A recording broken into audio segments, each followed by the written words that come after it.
The bell rang, signaling the start of another day at Maplewood Elementary School. As the excited chatter of children filled the hallways, Room 205 stood out as a beacon of creativity and learning. Inside, David Miller, a man in his mid-30s with kind eyes and an infectious smile, was already busy preparing for his fourth-grade class. If you love your family and want to listen to amazing and shocking stories, click on subscribe and avoid 20 years of bad luck in your life. David's classroom was a vibrant space, walls adorned with colorful posters of famous authors and inspirational quotes about the power of reading. Bookshelves lined one wall, filled to the brim with an eclectic mix of children's literature, from classic fairy tales to modern adventure stories. The desks were arranged in small groups, promoting collaboration and discussion among the students. As the children filed in, David greeted each one by name, his genuine interest in their lives evident in his warm interactions. "Good morning, Tyler. How did your soccer game go yesterday?" he asked a freckle-faced boy who beamed with pride as he recounted his team's victory. Once everyone was settled, David clapped his hands together, drawing the class's attention. "All right, everyone. Today, we're going to embark on a magical journey through the world of storytelling," he announced, his enthusiasm palpable. The children leaned forward, eager to hear what their favorite teacher had in store for them. David pulled out a large, ornate box from behind his desk. "In this box," he said with a mischievous twinkle in his eye, "are the ingredients for the most fantastic stories you've ever heard."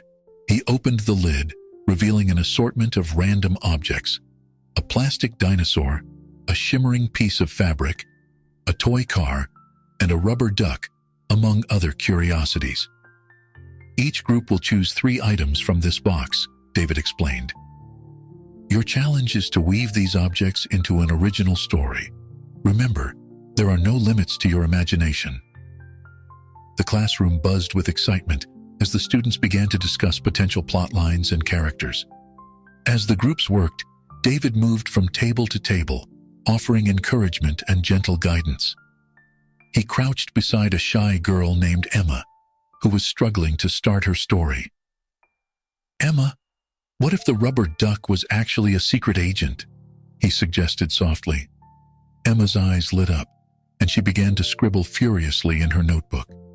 The energy in the room was electric as the children's creativity flowed. Laughter erupted from one corner as a group concocted a tale about a time-traveling dinosaur who rode a toy car through history. In another, serious faces were deep in concentration, crafting a mystery involving a magical piece of fabric that could turn its wearer invisible. As the class time drew to a close, David called for volunteers to share their stories.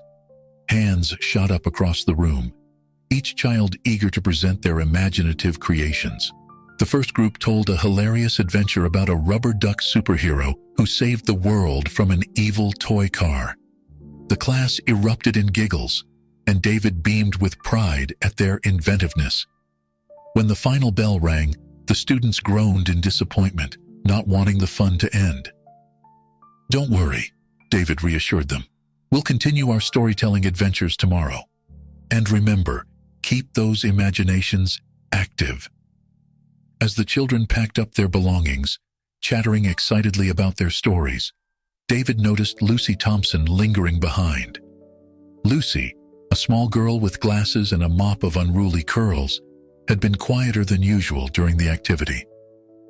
He approached her desk, concerned. "Lucy, is everything all right?" he asked gently. Lucy looked up, her eyes brimming with unshed tears. "Mr. Miller, I couldn't think of a story," she admitted in a small voice. "Everyone else had such amazing ideas, but I couldn't do it." David's heart went out to the struggling girl. He knelt beside her desk, meeting her eyes. "Lucy, everyone's imagination works differently," he explained kindly. "Some people come up with ideas quickly, while others need more time to let their creativity bloom. There's nothing wrong with that."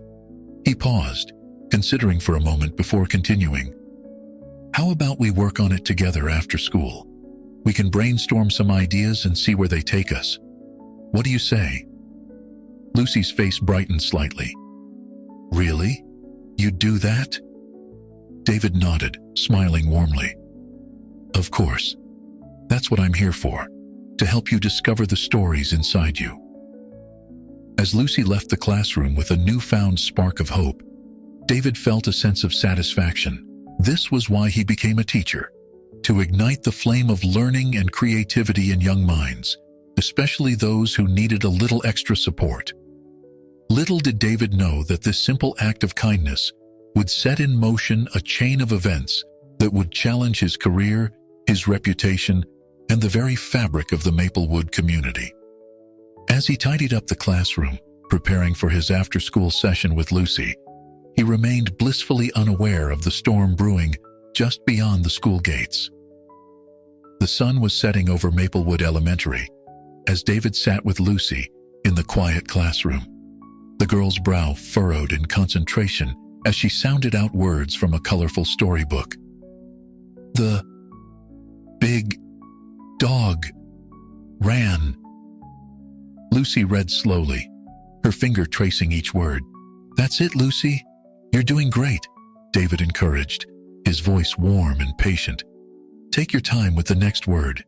Remember what we practiced about breaking it down into smaller parts." Lucy squinted at the page, her lips moving silently as she worked through the word. "Through?" she finally said, looking up at David for confirmation. "Excellent," David beamed. "You're making wonderful progress. Now, let's try the next sentence." As they continued, neither noticed the small group of parents gathering near the school entrance, their faces etched with concern. Mark Thompson, a tall man with a perpetual frown, glanced at his watch. "It's been over an hour," he muttered to the others. "What could be taking so long?" Sarah Patel, another parent, shook her head. "I don't like it. A teacher spending so much time alone with a student. It doesn't sit right with me." "Maybe we're overreacting," suggested Tom Lee, though his voice lacked conviction. "Mr. Miller has always been dedicated to his students." Mark's eyes narrowed. "There's dedicated, and then there's this. My wife says Lucy's been acting strange lately. Withdrawn. What if something's going on?" The group fell silent, the weight of Mark's implication hanging heavy in the air.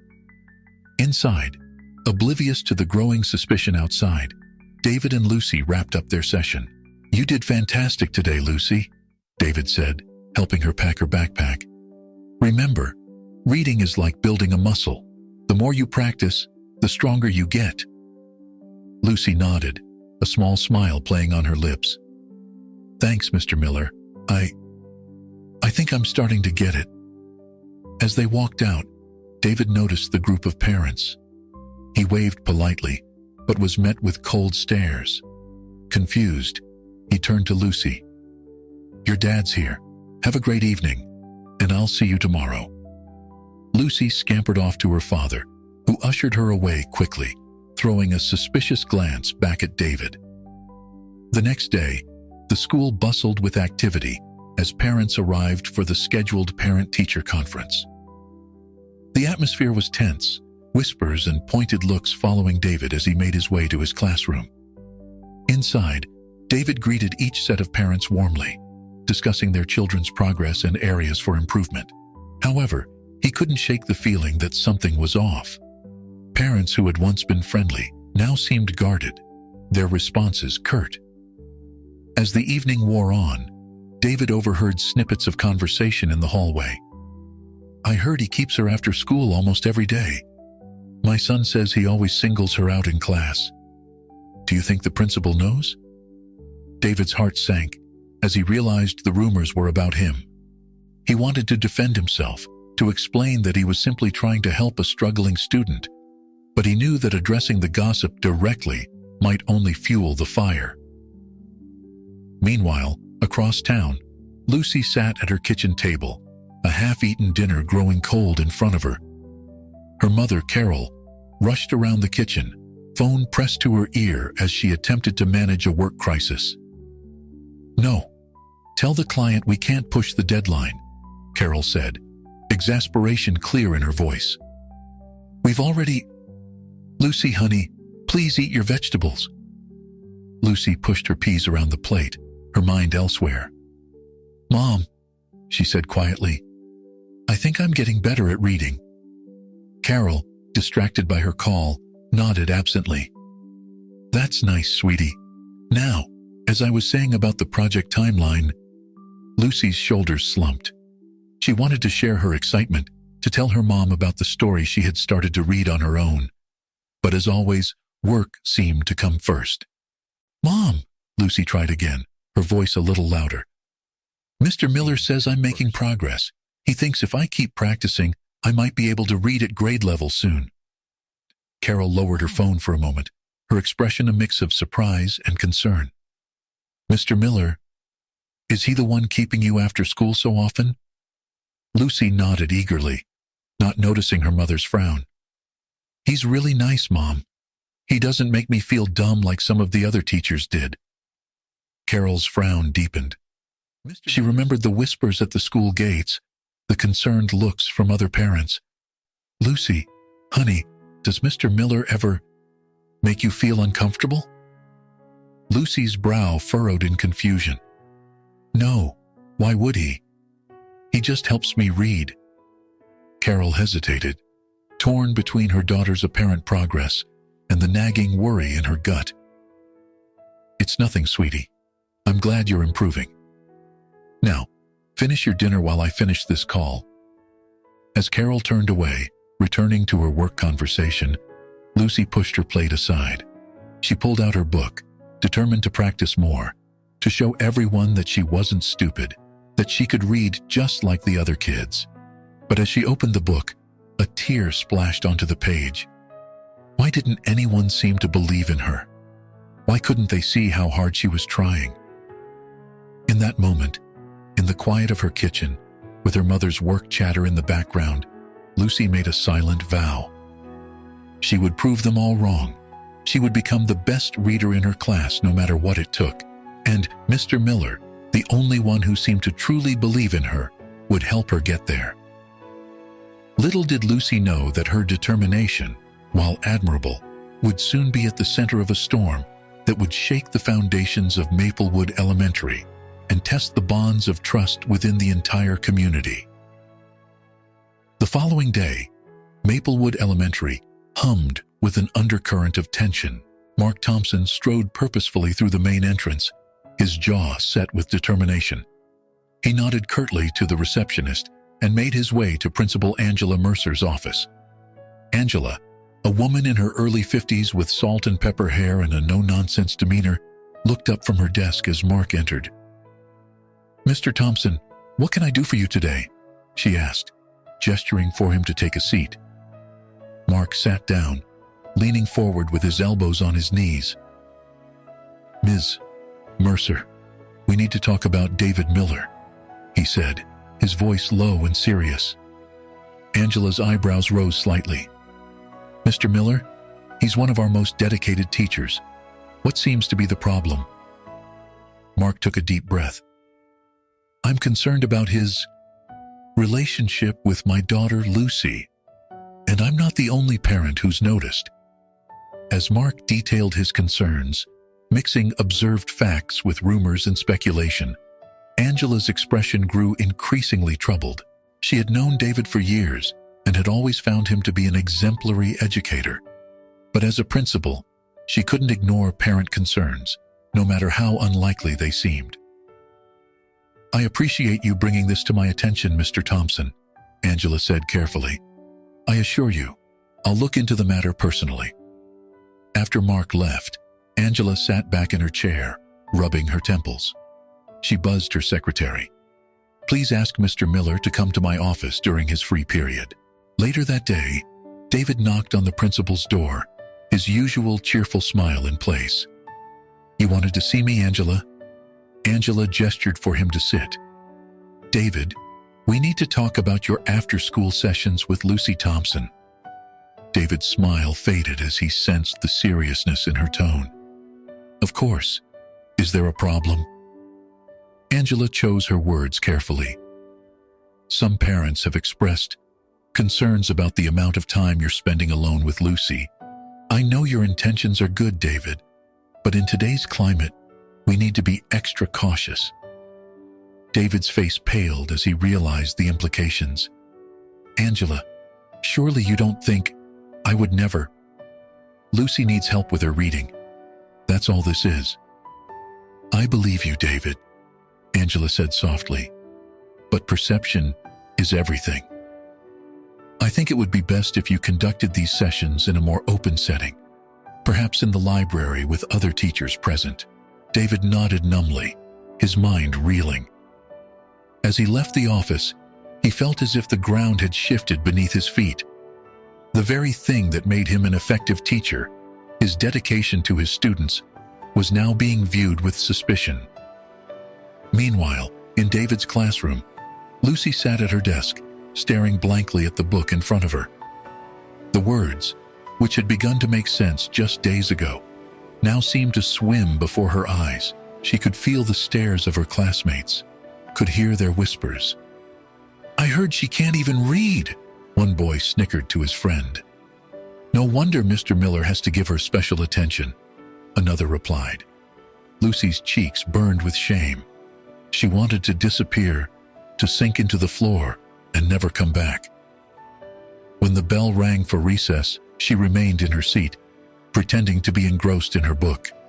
David returned to find Lucy alone in the classroom. Lucy, why aren't you outside with the others? Lucy looked up, her eyes brimming with tears.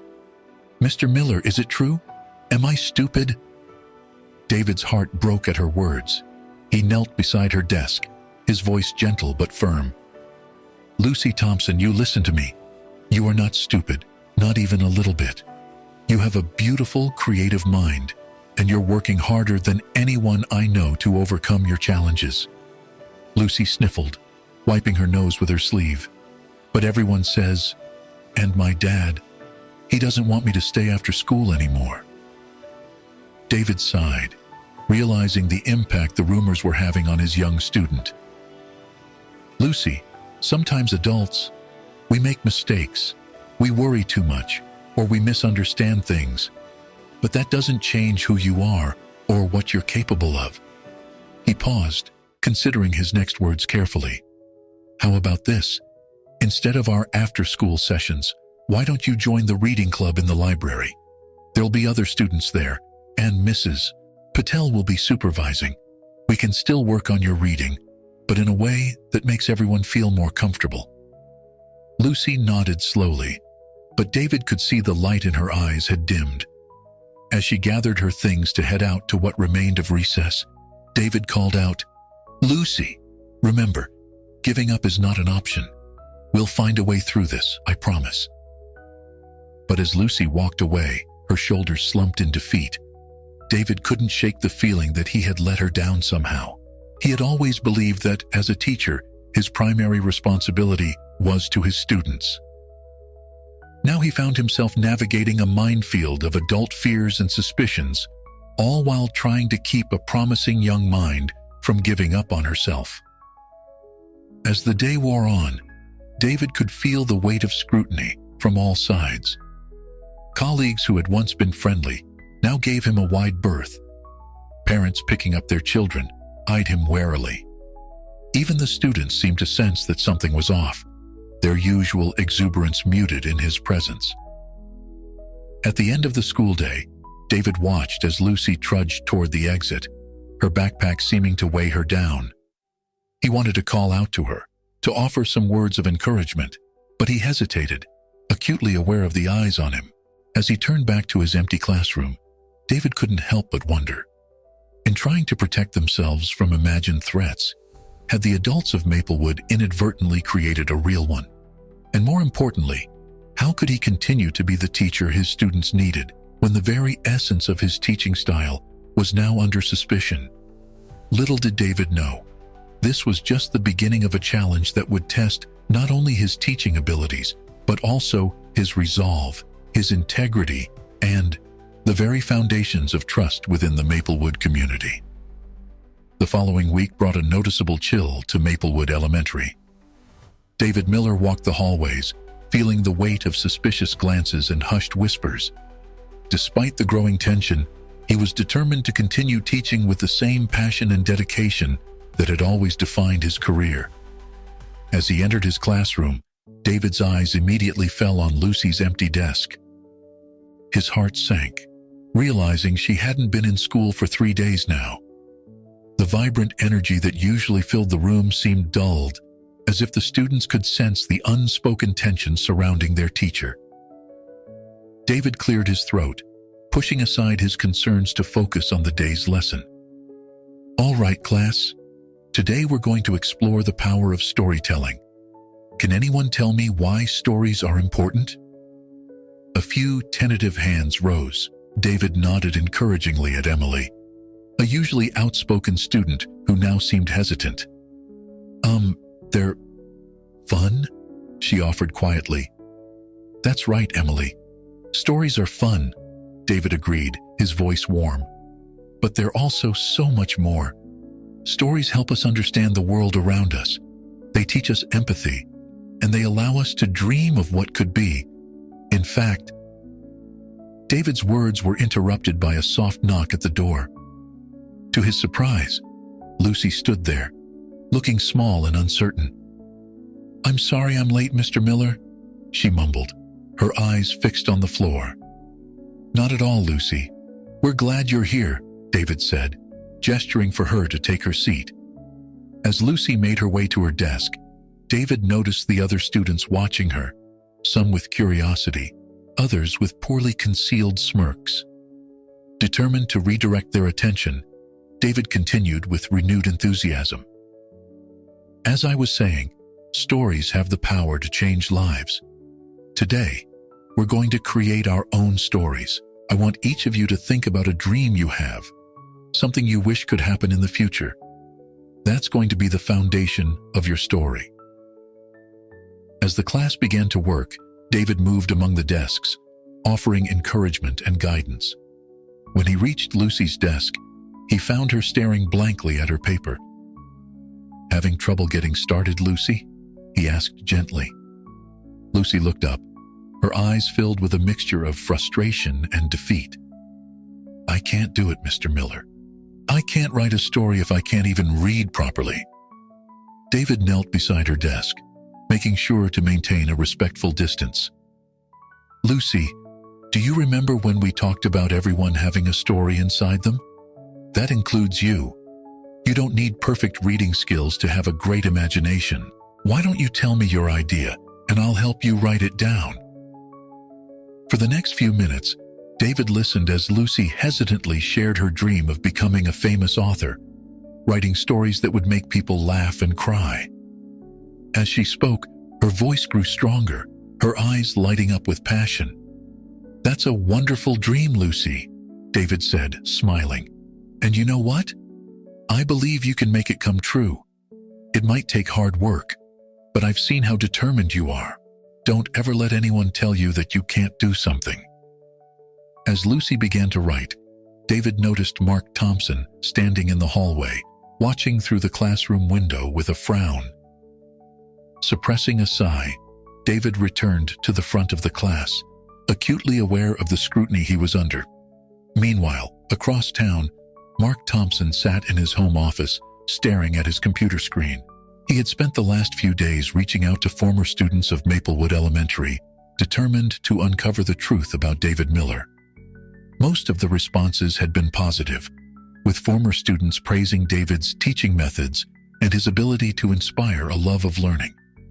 But Mark couldn't shake the nagging feeling that something was off. He was convinced that where there was smoke, there must be fire. A new email notification popped up on his screen. It was from Jacob Reeves, a former student who was now a successful lawyer in the city. Mark's heart raced as he opened the message. "Mr. Thompson, I understand you're looking into David Miller. While I usually don't get involved in such matters, I feel compelled to respond given the seriousness of your inquiry. I was a student of Mr. Miller's over a decade ago. and I can say without hesitation that he played a crucial role in shaping my future. I'd be happy to discuss this further with you in person. Perhaps we could meet for coffee. Regards, Jacob Reeves. Mark leaned back in his chair, a mix of emotions washing over him. On one hand, this could be the break he was looking for. On the other, the tone of the email suggested that Jacob's experience with David had been positive. Was he on the wrong track? As Mark contemplated his next move, he glanced at a family photo on his desk. Lucy's smiling face looked back at him, reminding him why he had started this investigation in the first place. He was doing this for her, wasn't he? To protect her, to make sure she was safe. But a small voice in the back of his mind whispered an uncomfortable question. Was he really protecting Lucy? Or was he letting his own fears and preconceptions cloud his judgment? Mark shook off the doubt. He had come too far to back down now. He quickly typed out a response to Jacob, agreeing to meet. As he hit send, Mark couldn't shake the feeling that this meeting could be a turning point, not just in his investigation, but in the entire Maplewood community. Little did Mark know, his pursuit of the truth was about to lead him down a path that would challenge everything he thought he knew about David Miller, about teaching, and about the power of trust and understanding in shaping young minds. The bustling coffee shop provided a stark contrast to the tense atmosphere that had enveloped Maplewood Elementary. Mark Thompson sat at a corner table, nervously tapping his fingers against his cup as he waited for Jacob Reeves to arrive.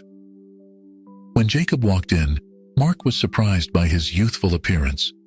Dressed in a sharp suit, Jacob exuded confidence as he approached the table. "Mr. Thompson," he asked, extending his hand. "Jacob Reeves, it's a pleasure to meet you." As they settled into their seats, Jacob's expression turned serious.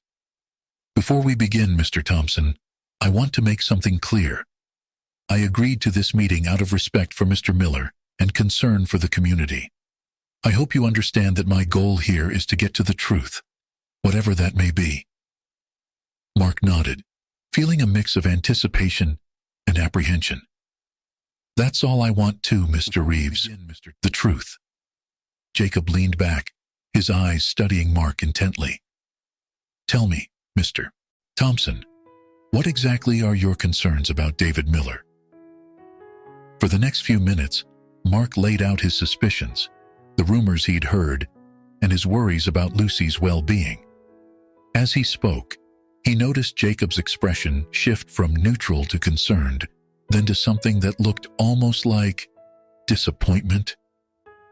When Mark finished, Jacob was quiet for a moment, as if carefully choosing his words. "Mr. Thompson," he began, his voice measured, "I understand your concerns as a parent, but I think it's important that you hear about the David Miller I know." Jacob went on to describe his own experience as a struggling student in David's class years ago. He spoke of David's unwavering patience, his ability to inspire confidence in even the most discouraged students, and his genuine passion for teaching. "Mr. Miller didn't just teach me to read and write," Jacob said, his voice filled with emotion. "He taught me to believe in myself. He showed me that with hard work and determination, I could overcome any obstacle. Without him, I doubt I would be where I am today." Mark listened, feeling a growing sense of unease. The David Miller that Jacob described was so far removed from the sinister figure he had built up in his mind. Could he have been wrong all along? As if reading his thoughts, Jacob leaned forward, his gaze intense. "Mr. Thompson, I'm not here to tell you what to think, but I would urge you to consider the possibility that Mr. Miller's actions towards your daughter come from a place of genuine care and dedication to his students." The conversation left Mark shaken. As he left the coffee shop, his mind was a whirlwind of conflicting thoughts and emotions. He had been so certain of his suspicions, but now doubt was creeping in. Meanwhile, back at Maplewood Elementary, David was in his classroom, staying late to grade papers. The room was quiet, the fading afternoon light casting long shadows across the desks. As he worked, he couldn't help but feel a sense of melancholy. The joy that usually filled the space seemed diminished, overshadowed by the cloud of suspicion that had settled over him. A soft knock at the door interrupted his thoughts. To his surprise, Lucy stood in the doorway, looking hesitant. "Mr. Miller, can I talk to you?" David nodded, gesturing for her to come in. "Of course, Lucy. What's on your mind?" Lucy approached his desk, clutching a notebook to her chest. I wanted to show you something." She opened the notebook, revealing pages filled with her careful handwriting. "I've been practicing my writing, like you said. I started a story." David's face lit up with genuine pride. "That's wonderful, Lucy. Would you like to read some of it to me?" Lucy nodded, taking a deep breath before beginning to read. Her words were halting at first, but as she continued, her confidence grew. The story was simple but heartfelt, a tale about a girl who discovered she had the power to make flowers grow with her imagination. As Lucy read, David felt a lump form in his throat. Despite everything that had happened, despite the rumors and suspicion, Lucy had found the courage to keep pursuing her dream. In that moment, he was reminded of why he had become a teacher in the first place. When Lucy finished reading, she looked up at David, her eyes shining with a mixture of pride and uncertainty. "What do you think, Mr. Miller? Is it any good?" David smiled warmly. "Lucy, it's more than good. It's beautiful. You should be very proud of yourself." Lucy's face broke into a wide grin, the first genuine smile David had seen from her in weeks. As she gathered her things to leave, David called out, "Lucy, remember, no matter what happens, don't ever stop writing. Your stories matter." After Lucy left, David sat back in his chair, a mix of emotions washing over him. On one hand, he felt a renewed sense of purpose, a reminder of the impact he could have on his students' lives. On the other, he couldn't shake the feeling that his ability to help students like Lucy was in jeopardy. As the sun set over Maplewood Elementary, casting long shadows across the empty playground, both David and Mark found themselves at a crossroads. Mark, grappling with the possibility that he had misjudged David, and David, determined to find a way to continue being the teacher his students needed, even in the face of adversity. Little did they know, the events set in motion by their actions and decisions would soon come to a head, forcing the entire Maplewood community to confront their assumptions and reevaluate what it truly means to protect and nurture the next generation. The Maplewood Elementary auditorium buzzed with tension as parents, teachers, and administrators filed in for an emergency community meeting. Principal Angela Mercer stood at the podium, her face a mask of professional calm despite the tumultuous atmosphere. "Thank you all for coming on such short notice," Angela began, her voice steady. "We're here to address the concerns that have been raised about one of our teachers, David Miller, and to open a dialogue about how we can move forward as a community." As Angela spoke, David sat in the back row, his hands clasped tightly in his lap. He could feel the weight of suspicious glances and whispered conversations directed his way. Despite the urge to shrink into his seat, he sat up straight, determined to face whatever was coming with dignity. Mark Thompson sat a few rows ahead, his mind still reeling from his conversation with Jacob Reeves. As he listened to parents voicing their concerns, he found himself questioning the certainty he had felt just days ago. Suddenly, a voice cut through the murmur of the crowd. "If I may, Principal Mercer, I'd like to say a few words." All heads turned to see Jacob Reeves standing up, his presence commanding attention. Angela, looking surprised but relieved, nodded. "Of course, Mr. Reeves. Please come forward." Jacob made his way to the front, his eyes scanning the room before settling on David with a reassuring nod. "Good evening, everyone. My name is Jacob Reeves. I'm a former student of Maplewood Elementary, and more specifically, a former student of Mr. Miller's." The room fell silent as Jacob began to speak. He recounted his own struggles as a student, how he had been on the verge of giving up before David Miller took an interest in him. He spoke of David's tireless efforts, the after-school sessions, and the unwavering belief in his potential that had ultimately changed the course of his life. "I stand before you today as a successful attorney," Jacob continued, his voice filled with emotion. "But I want you all to understand that this success was built on the foundation Mr. Miller laid when I was just a struggling kid who thought he was too stupid to ever amount to anything." As Jacob spoke, David felt a lump forming in his throat. He had always hoped his teaching made a difference, but hearing the impact spelled out so clearly was overwhelming. Jacob turned to face the crowd directly. "I understand the concerns that have been raised. As parents, you have every right to be cautious about your children's well-being, but I implore you to consider the possibility that what you're seeing as suspicious behavior is actually the dedication of a teacher who goes above and beyond for his students." A murmur ran through the crowd. Mark Thompson shifted uncomfortably in his seat, feeling the weight of his actions over the past weeks. Jacob wasn't finished. "I've spoken with several other former students of Mr. Miller's, and their stories echo my own. This is a man who has dedicated his life to helping children believe in themselves, to pushing them to achieve things they never thought possible. Are we really going to punish him for that dedication?" As Jacob stepped back from the podium, the atmosphere in the room had noticeably shifted. Where there had been suspicion and anger, now there was uncertainty, and, in some faces, a growing sense of shame. Principal Mercer returned to the microphone, her expression thoughtful. "Thank you, Mr. Reeves, for your powerful testimony. I think it's important that we hear from Mr. Miller himself now.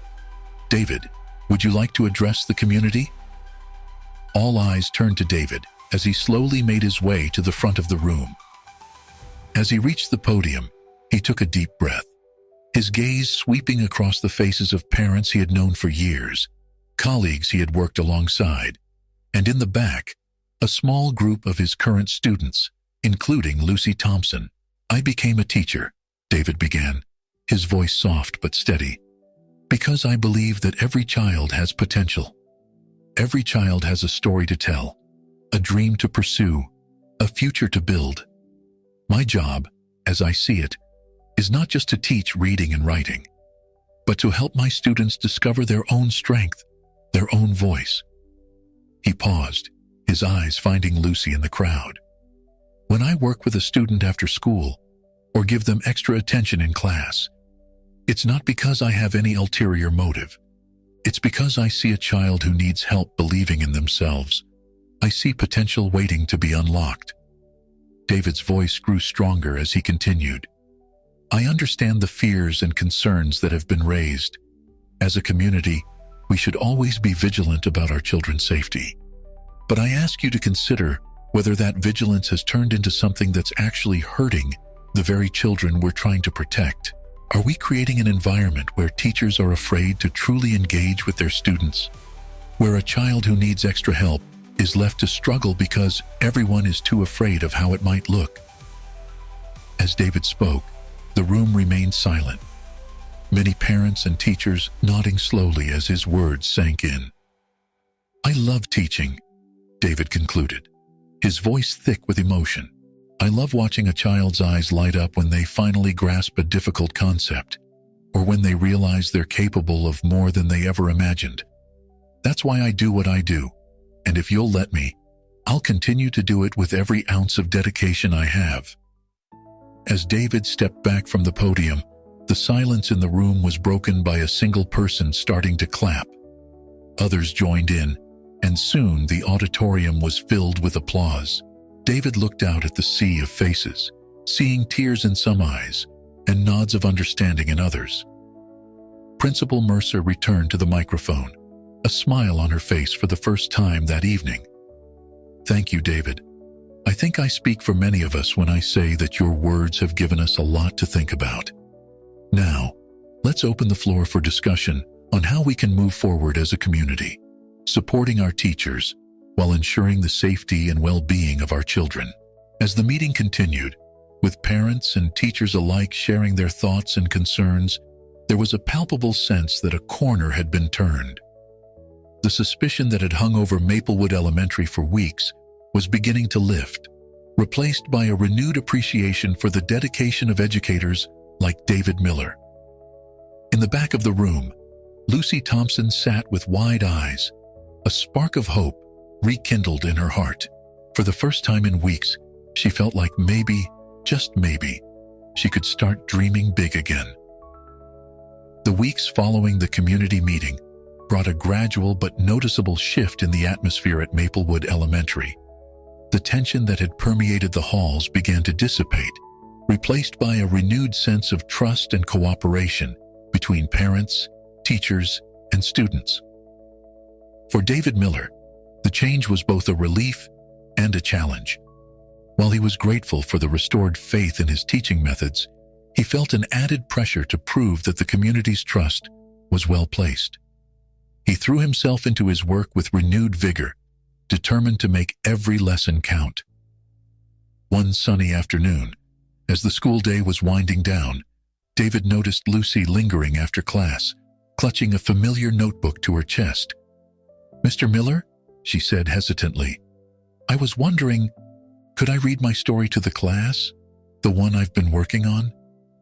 David's face lit up with a warm smile. "That's a wonderful idea, Lucy. How about we plan it for next week? That'll give you time to practice and feel really confident." Lucy nodded, a mixture of excitement and nervousness playing across her features. As she left the classroom, David couldn't help but feel a surge of pride. This was a huge step for Lucy, who had been so close to giving up on her dreams just a short time ago. Over the next week, Lucy worked tirelessly on her story, staying after school to practice reading it aloud with David's guidance. Her determination was palpable, and David marveled at the transformation he was witnessing. The day of Lucy's presentation arrived, and the classroom buzzed with anticipation. David had sent notes home to parents, inviting them to attend if they wished. To his pleasant surprise, many had accepted, including Mark Thompson, who sat at the back of the room with an unreadable expression. As the students settled into their seats, David stood at the front of the class. "Today, we have a very special presentation," he announced, his voice filled with pride. "One of your classmates has written an original story and will be sharing it with us. Please give your full attention and support to Lucy Thompson." Lucy made her way to the front of the room, her steps hesitant but her chin held high. She took a deep breath, looked out at her classmates and the parents in attendance, and began to read. "Once upon a time," Lucy started, her voice barely above a whisper, "there was a girl who couldn't read the stars." As Lucy continued, her voice grew stronger, more confident. The story she wove was simple, yet profound. A tale of a young girl who discovered that the constellations in the night sky were actually words, telling the stories of all those who had come before. With the help of a kind teacher, the girl learned to read these celestial words, unlocking the wisdom of the ages. David watched, his heart swelling with pride, as Lucy's classmates leaned forward in their seats, captivated by the story. Parents who had come in looking skeptical now wore expressions of wonder and admiration. When Lucy finished reading, there was a moment of awed silence before the room erupted in applause. Lucy's face broke into a wide grin, her eyes shining with a mixture of relief and joy. As the applause died down, David stepped forward. "Thank you, Lucy, for sharing your beautiful story with us. Would anyone like to share their thoughts?" Hands shot up around the room. Lucy's classmates praised her imagination, parents commented on her bravery, and even Mark Thompson raised his hand to commend Lucy on her hard work and progress. After the last comment, David addressed the class once more. "What Lucy has shown us today is the power of perseverance and belief in oneself. Every one of you has a unique story to tell, a special gift to share with the world. Never let anyone tell you that you can't achieve your dreams. As the students began to file out of the classroom, chattering excitedly about Lucy's story, David noticed Mark Thompson approaching Lucy. He watched as Mark knelt down to his daughter's level, speaking to her in low tones. Lucy's face lit up, and she threw her arms around her father's neck in a tight hug. Mark then made his way over to David, his expression a mix of emotions. "Mr. Miller," he began, his voice gruff with suppressed feeling, "I owe you an apology. I let my fears cloud my judgment, and in doing so, I almost robbed Lucy of the support she needed. Thank you for not giving up on her." David shook Mark's outstretched hand, feeling a wave of relief wash over him. "Thank you, Mr. Thompson. Lucy is a remarkable girl with incredible potential.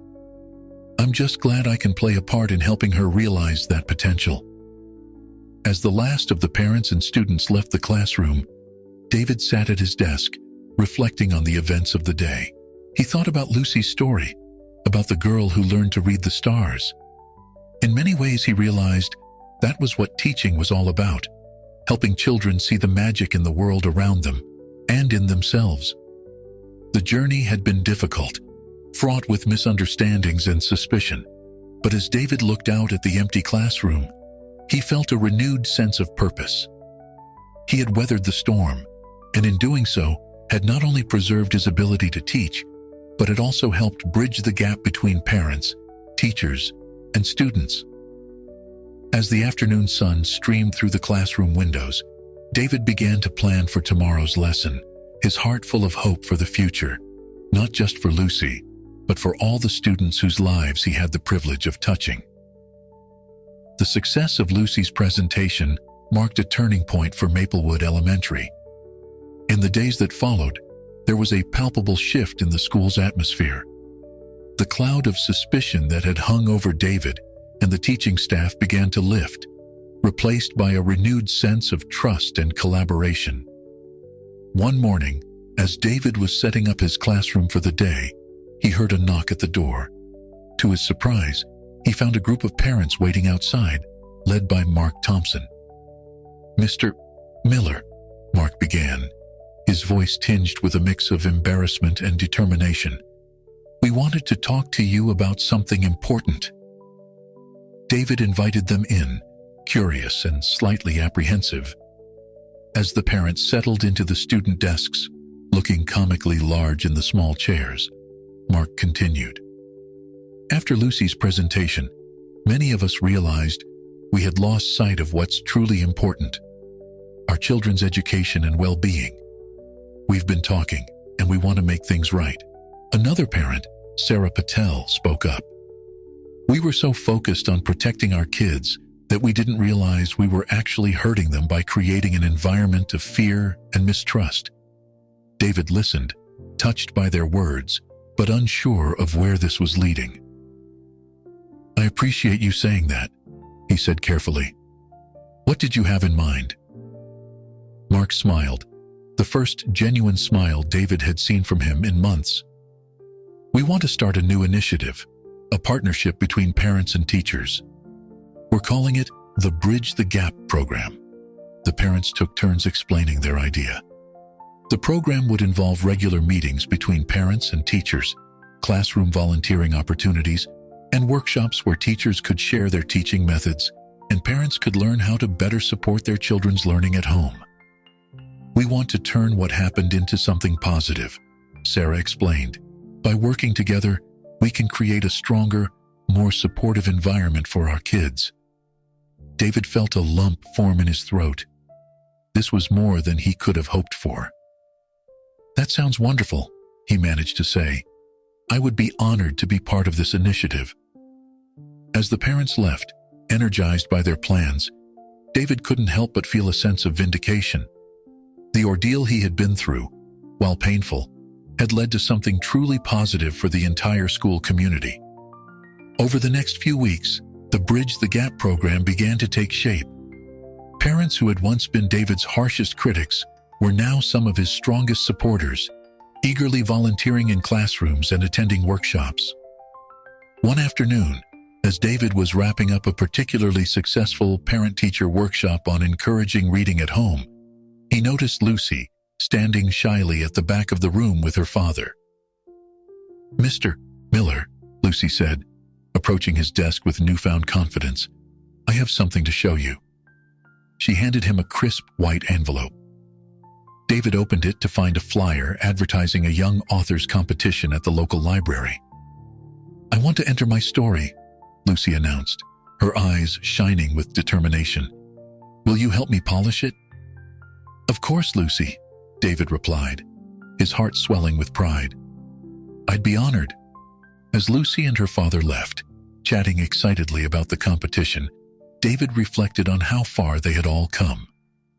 The journey hadn't been easy, but the results were more rewarding than he could have imagined.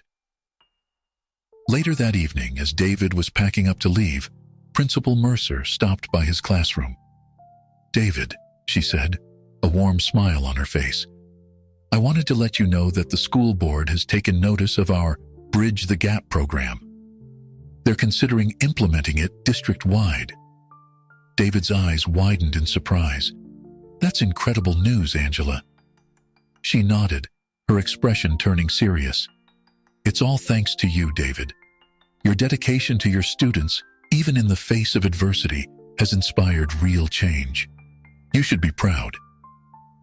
As Principal Mercer left, David sat at his desk, overwhelmed by emotion. He thought back to the darkest days of the scandal, when he had questioned whether he could continue teaching. Now, not only was he still in the classroom, but his experiences had sparked a movement that could positively impact students and teachers across the entire district. He picked up a framed photo on his desk, a group shot of his class, taken just last week. The children's smiling faces beamed back at him, Lucy front and center, her eyes alight with confidence and joy. This, he reminded himself, was why he became a teacher, to ignite that spark, to fan the flames of curiosity and self-belief in young minds. As the setting sun cast a warm glow through the classroom windows, David began to gather his things, his mind already turning to tomorrow's lessons. He had weathered the storm, and in doing so, had not only preserved his ability to teach, but had also helped forge a stronger, more united school community. The future, he realized, was brighter than ever, and he couldn't wait to see what it would bring. As the weeks passed, the positive changes at Maplewood Elementary continued to flourish. The Bridge the Gap program had become a resounding success, with parents and teachers working together in harmony. David Miller's classroom had become a model for the new approach, often hosting visitors from other schools eager to learn from their experience. One crisp autumn morning, the school was abuzz with excitement. The district superintendent was scheduled to visit, interested in seeing firsthand the program that had garnered so much positive attention. David stood at the front of his classroom, feeling a mixture of pride and nervousness as he prepared for the day ahead. As the students filed in, David couldn't help but notice the change in their demeanor. Gone was the tension and uncertainty that had plagued the class during the height of the controversy. In its place was a palpable sense of enthusiasm and engagement. Lucy Thompson, in particular, seemed to radiate confidence. She had entered her story in the Young Authors competition and was eagerly awaiting the results. As she took her seat, she flashed David a bright smile, her eyes sparkling with excitement. The superintendent's visit went better than anyone could have hoped. She observed David's class in action, watching as students and parent volunteers worked together on a creative writing project. The energy in the room was infectious, with children eagerly sharing their ideas and parents offering gentle guidance and encouragement. After the class, the superintendent addressed the school staff and participating parents in the auditorium. "What I've witnessed here today is nothing short of remarkable," she began, her voice filled with admiration. "The Bridge the Gap program is a shining example of what can be achieved when educators and parents come together for the benefit of our children." She paused, her gaze sweeping across the room before settling on David. "Mr. Miller, Your dedication and resilience in the face of adversity have been instrumental in bringing about this positive change. The school board has decided to implement the Bridge the Gap program district-wide, and we would like you to lead the initiative. A wave of applause swept through the auditorium. David stood, momentarily stunned by the announcement. As he made his way to the podium, he caught sight of Lucy in the audience, beaming with pride.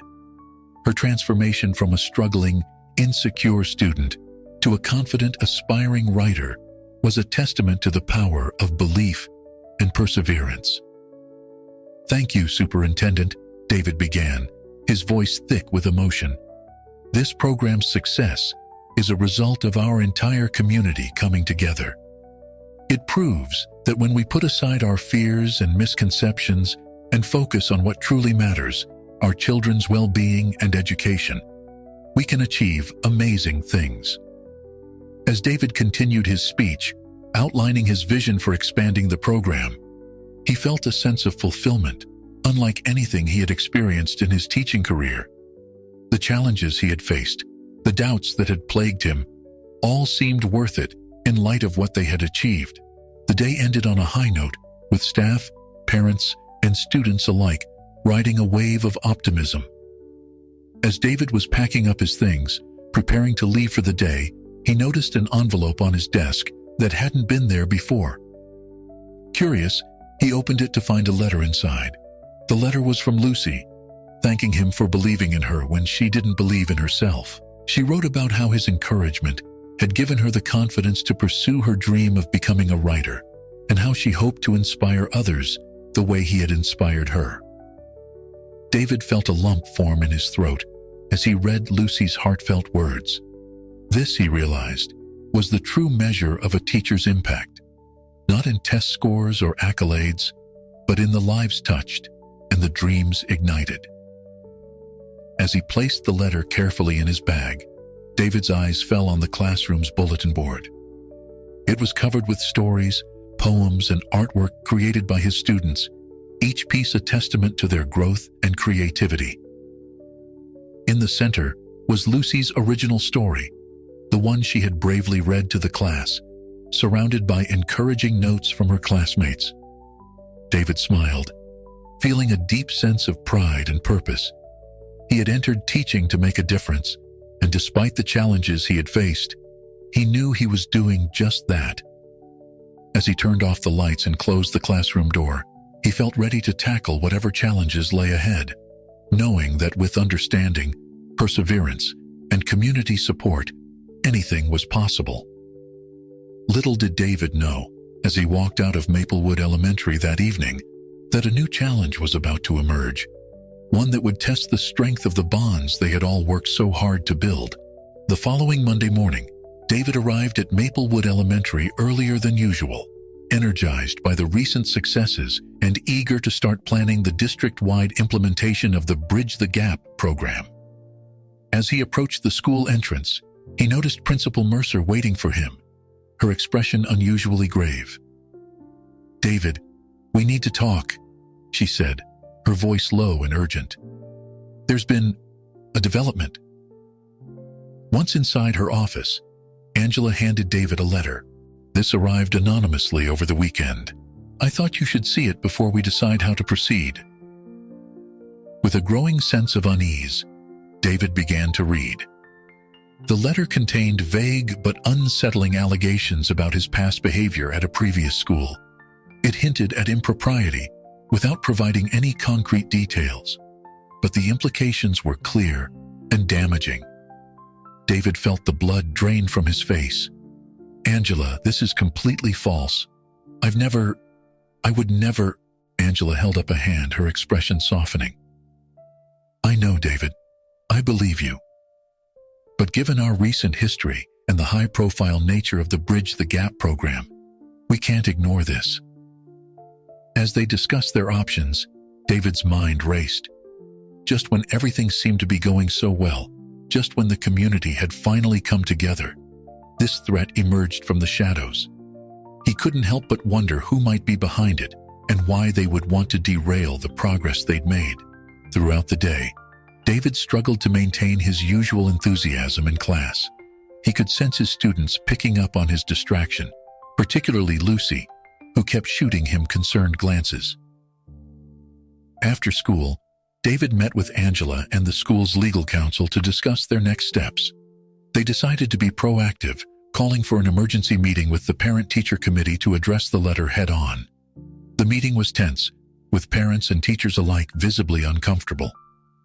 David stood before them, his heart pounding, but his resolve firm. "I want to address the elephant in the room," he began, his voice steady despite his nerves. "An anonymous letter has been sent to the school containing false allegations about my past. I want to be clear. These allegations are completely unfounded." He paused, looking around the room, meeting the eyes of those who had once doubted him and those who had stood by him. "We've been through a lot together as a community. We've learned the hard way about the damage that can be done by rumors and unfounded suspicions. I'm asking you now to stand with me, to show that we've truly learned from our past mistakes." As David spoke, he noticed a shift in the room. Parents who had initially looked skeptical began to nod in agreement. Mark Thompson, who had once been his harshest critic, stood up. "I think I speak for many of us when I say that we're not going to let an anonymous letter undo all the good we've accomplished," Mark said firmly. "Mr. Miller has proven himself to be a dedicated teacher and a valuable member of our community. We stand with him." A murmur of agreement rippled through the room. David felt a wave of gratitude wash over him, touched by the show of support. As the meeting concluded, there was a sense of renewed determination among the group. They decided to draft a public statement expressing their full support for David and the Bridge the Gap program, while also condemning the use of anonymous allegations to undermine their progress. Later that evening, as David was preparing to leave, he found Lucy waiting for him outside his classroom. "Mr. Miller?" she said hesitantly. "Is everything okay? You seemed different today." David knelt down to her level, touched by her concern. "Everything's fine, Lucy. Sometimes adults have to deal with difficult situations, but that's part of life. What's important is how we handle those situations." Lucy nodded thoughtfully. "Like in the stories we read, where the hero faces challenges but doesn't give up?" David smiled, feeling a renewed sense of purpose. "Exactly like that. And you know what helps heroes face their challenges? Having people who believe in them." As Lucy left, waving goodbye with a bright smile, David felt a weight lift from his shoulders. He realized that the true strength of their community wasn't in avoiding challenges, but in how they faced them together. Over the next few weeks, as the school worked to identify the source of the anonymous letter, David threw himself into his work with renewed vigor. He used the situation as a teachable moment, incorporating lessons about integrity, standing up for the truth, and the importance of community support into his curriculum. The Bridge the Gap program continued to thrive, with parents and teachers working together more closely than ever. The anonymous letter, rather than dividing them, had served to strengthen their resolve and deepen their commitment to creating a positive learning environment. As David watched his students engage in a lively debate about the hero's journey in literature, he couldn't help but reflect on his own journey, the challenges he had faced, the initial suspicions, the struggle to regain trust, and now this latest attempt to discredit him, had all served to make him a better teacher and the community stronger. Lucy raised her hand, her eyes shining with excitement as she drew parallels between their class novel and David's own experiences. In that moment, David knew that whatever challenges lay ahead, they would face them together, as a community united by their commitment to education, understanding, and mutual support. The anonymous letter, once a threat, had become just another chapter in their shared story, a story of resilience, growth, and the enduring power of trust and understanding in shaping young minds and strengthening communities.